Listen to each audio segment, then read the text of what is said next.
Our guest is Dr. Lewis Coates, a family physician, to discuss the NFL prospects for a season during the COVID pandemic. Some college conferences elected not to play football this fall because of COVID, and others who chose to play have already had to either postpone or cancel games because of the pandemic. So we thought we'd invite a COVID expert to give us his take on the chances the NFL has of actually finishing what it starts in 2020. Dr. Coates, welcome to the show. Thank you. Thanks for having me. Let's go back to the month of June. What did you think the prospects were back then of the NFL even attempting to play a season? Well, in June, actually, the cases were coming down a little bit. They finally dropped to around 1,000 per day for the first time. In April and May, when the cases were at 2,500 per day, I thought the season was definitely in doubt. It looked a little more promising come June. And then we had the spikes in July and August where things started to come in doubt again. But I would say in June, the prospects were probably 50-50. You could start to see a little hope because the cases were coming down and we were starting to open things back up. And then, towards the middle of June, late or early July is when we really started to see the cases start to spike again after we had a lot of the protest in the streets. And, we just opened things up and we started to see more cases popping up. And that's when things started to look like it was getting dicey again. Okay, the bubble concept has worked for the NBA and the NHL, but it's certainly not feasible to put 32 NFL teams with 60 plus players, 20 plus coaches under one bubble. So, how much does the risk rise when players leave the building and mingle with the general public during the course of a week, much less 17 consecutive weeks? Yeah, I think this is a really good question. One that no one really know the answer to because it's going to directly depend on the discipline of the players. As we saw back in the summer with Dak Prescott and Ezekiel Elliott when they had the big party, that many of the NFL players have this attitude that it doesn't really affect them. And they are, I think if we see that go on, it's going to be less likely that we have a season. If they adhere to some of the discipline that are going to be set upon them, withholding from going out to big public events, having big parties, going out to, restaurants all the time. The more discipline the players have, the more likely we are to see the season go on. It's going to really be up to the players. And I don't think the owners and the coaches are going to put restrictions, but how well are these players going to adhere to those restrictions when they're not at the facility is going to be the real question. And all it takes is one guy. You have one lineman that goes out and thinks, hey, my brother's having a big, 40th birthday bash and he's got 20 people coming over and he goes over there, catches COVID, shows up at the facility, and all of a sudden you've got, multiple players with an outbreak. I think we just saw that at Louisiana Tech with the Hurricane Laura coming through there. A bunch of players left the facility, weren't under the supervision of the coaches anymore. And now they have a big outbreak at the athletic department. When they come back, they spread it rapidly through there if we're not, because they're all in close contact all the time. When they're actually under the umbrella and you're testing them and they're not, and they're not doing what they're, out running around, I think you have a better chance of having a season. So the discipline of the players is going to really determine the likelihood of us being able to keep this season going. Yeah. You mentioned football is a close contact game. How effective will those helmet face shields be in minimizing the risk of COVID? It only makes sense that the more barriers you put between you and other people, the more less likely you are to get infected.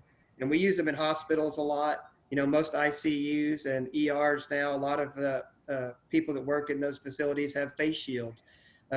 Some of my nurses in the office, sometimes if we have someone with a high fever, they'll not only wear a mask, but they wear a face shield too. The face shield protects your eyes and your mask. Barriers work, okay? And the more barriers we put up, the better. You're seeing even at fast food restaurants and gas stations now, a lot of plastic barriers being put up so that you can't breathe on people, even if if someone's not wearing a mask properly, or if they're not wearing a mask at all, the barrier helps block some of that. So I think having a mask on the helmet is a good idea. and hopefully that will help to some degree. And let's hope that most of the players on the field are not infected, that have been tested and they're not infected, so we don't really have to worry as much about having the barrier up. But there is the possibility that someone could be an asymptomatic carrier out there and not know that they're sick yet. Maybe they were tested, 2 days ago, and they just got uh, had the high enough titer to turn positive the day of the game, and we don't know that they're infected. So there is a possibility someone could be sick out there. But hopefully, if we're testing frequently enough, that we're keeping those infected individuals off the field. Okay, come Monday, would you expect some players to test positive for COVID after the first weekend of the season? Some to test positive. Right. I wouldn't be necessarily shocked if that happened, but I wouldn't necessarily expect it to happen either. Okay. I mean, just because hopefully, like I said before, that these players are getting tested and we don't have very many infected individuals, hopefully none at all on the field. I think the thing we have to worry about is not just the players, but what about photographers and cameraman and media guys, referees, linemen. There's going to be, hopefully they're significantly limiting the number of people that are allowed down on the field, and keeping them distances away from the players. But there's where a lot of the risk is going to come into play, because what was the cameraman doing the week before? Has he even been tested? Okay, hopefully the networks are making them get tested too. I don't know what the regulations are as far as what the NFL is requiring for photographers and cameraman, but ideally you'd like to have all of them be tested before they're allowed to get down on the field around the players. And even when they're down there, making sure that they're at least 6 feet away from all the other players, because I think that's a real risk down on the field too, is all the other, if you look at an NFL sideline, I mean, it's crowded down there, and a college sideline, not only with the coaches and the players, but there's a lot of other people. Are they going to have cheerleaders down there? I don't know the answer to that either. That's another group of risk factors that has to be contributed or accounted for when you start talking about someone testing positive on Monday after the game. I think the real risk is going to come from the people that we don't know if they've even been tested or not. Okay, how feasible is it that the NFL can play a 17-game season plus a postseason without any interruptions or shutdowns? I think it's possible, but I don't think it's very likely. Okay. I think that we're going to see some cancellations of games or postponements of games, because I do think that, as we talked about at the beginning, when you put this on the discipline of the players, how many of them are really like I said, you got a roster with 50 plus guys on it. All it takes is one to misbehave, and all of a sudden you could have 15 infected individuals on a team, and maybe you have to postpone that week's game due to COVID. So I think that we will see some postponements. I think that's very likely, but I do think they'll be able to get the majority of the season in. Maybe we don't have 16 games.